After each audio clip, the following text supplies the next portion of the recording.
G'day, I'm James and I'm going to show you quickly how to install an amp the safe way. Alright, so I'm going to start with the power cable. Now the most important thing you can do when installing an amp is have your fuse right up as close to the battery as you possibly can get. This is because this wire is connected directly to your battery and the negative on your battery is connected to the chassis, the earth. So if somewhere through the car the power cable rubs on a piece of metal like this and gets through the insulation, it'll earth out and potentially cause a fire in your car. And I've actually seen cars on eBay for sale that have been burnt out because of this reason. And I've been in a car that's caught on fire because the fuse, oh, it didn't catch on fire, but it nearly did, because the fuse was in the boot and not at the front of the power cable here. So anyway, what else we need to do is try and be careful of running over like shock towers like this. Definitely don't go over your engine.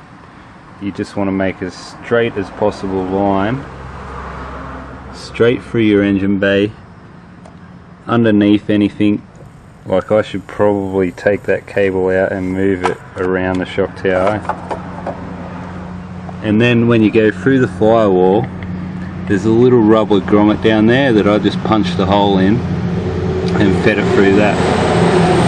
If you drill a hole in your firewall to put the power cable through, you want to put a rubber grommet through there to protect it from cutting through the insulation.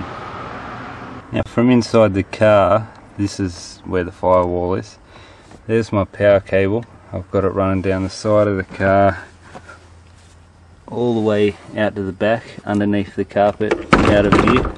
Okay, so here's the power cable coming into the amp. The plus 12 volt needs to connect to the plus terminal on your battery. That's your power. The REM, that's your remote turn on, that goes to your head unit or CD player, and that triggers the amp to come on when the CD player is turned on. And then you've got the GND, which is ground or your negative. Now the reason why you get a short piece of cable with the install kits is because the GND is supposed to ground out on the chassis of your car. And just to show a bit of dodginess here, I've got mine coming here to the seatbelt mount and it earths out good enough, but I couldn't find a place underneath my parcel shelf to do it, so I've got to finish that off properly. Alright, now for the RCAs. The RCA leads come directly out of your head unit and give the signal to the amp. So here I've got my line out rear going to the amp, but I also use a single wire for the subwoofer.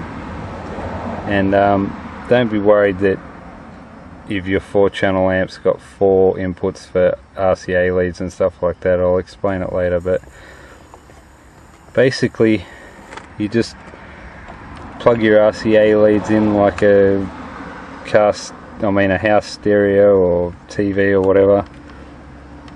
Keep them connected like red to red, white to white, and then when you get to the amp you do the same.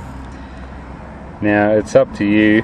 If yours is a bit different and you've got, say, only 4 RCA out leads, then you can use the line out front for, say, your 6x9s or splits or whatever, and then your line out rear for your sub, and just change the settings on your amp.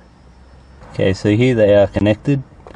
I've got a 4-channel amp, so the front channel has the 2 RCA leads connected for the speakers, and I've got that part set to high pass filter, which will allow sound above 160 Hertz through. so that your 6x9s or splits aren't acting like a subwoofer as well, so you can push them harder because they're not having to deal with the bass. That setting is if you're running a subwoofer though. If you don't have a subwoofer, you just put it on flat or full range or whatever it says. Then the other channel, I've only got one connected because that's a subwoofer channel and it gets full range, like its output is mono, so the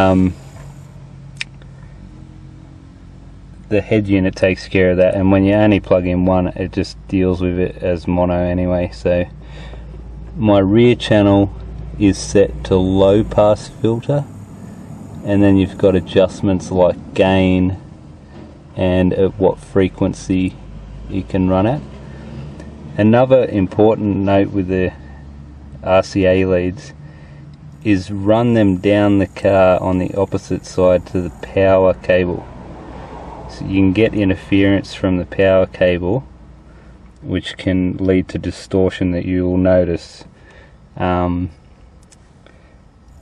when it's playing music. Right, these are the speaker outputs of the amp. You can see the top ones, the yellow ones, they're for my sub. I've got them bridged so that more power goes to the sub. And the bottom black ones are for my two 6x9s, so you've got a left and a right, which will give you stereo sound.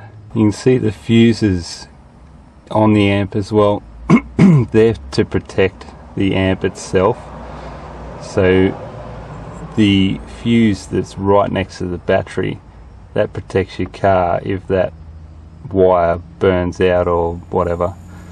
These fuses protect your amp if it overloads or overheats or whatever. Alright, so now that you've got your amp installed, just turn on your system and give it a little test out. Just for a few reminders, always fuse your power cable at the battery. You could risk burning your car if you don't. Also, try and make the most direct, safest path for your power cable to the amp that you can. Run the RCA leads on the opposite side of the car to the power cable so that you don't get interference from magnetic fields or static electricity and that kind of stuff.